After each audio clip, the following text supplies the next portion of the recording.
Meantime, members of the Detroit City Council are fuming tonight over a deal made with one of the city's biggest and most controversial landlords. The 7 investigators first exposed the deal last week, and now it's leading to calls for better enforcement from Mayor Mike Duggan and his team. 7 investigator Ross Jones is here now with the latest. Dave Carolyn, as a prolific land speculator, Michael Kelly has gotten some sweet deals through the years, but his latest one with the city that we first showed you last week has council members furious. Animals live better than that out in the cold. Nobody should live like that and paying rent as well. Nobody.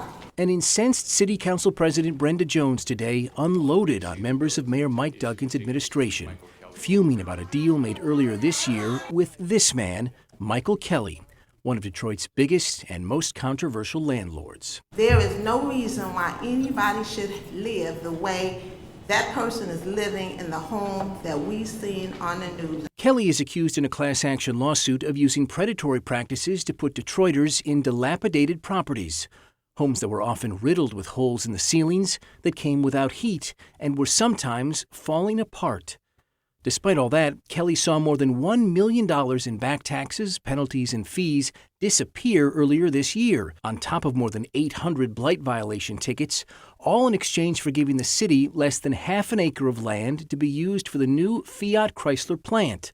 The city said the deal was necessary to help bring up to 5,000 new jobs to Detroit. We made a lot of complex deals in a very limited amount of time, and this was and still is a good deal for the city. While council signed off on the deal to clear Kelly's slate, today they said they weren't given enough detail about his controversial background or his hundreds of blight tickets that were wiped away. To dismiss tickets for properties of people that's living like that and forgive it for an FCA deal, to me, is not a good deal for the city.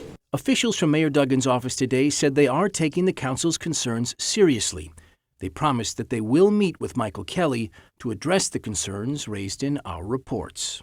Our goal is to sit down with him in the next week or so to get a list of all of his properties that are under land contract, and then sit down with the law department to come up with a strategic plan to address his blighted properties.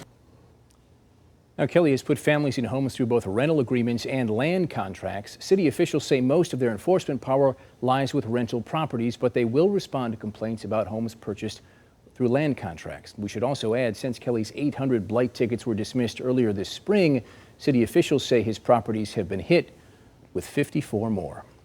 Dave? Ross, thank you.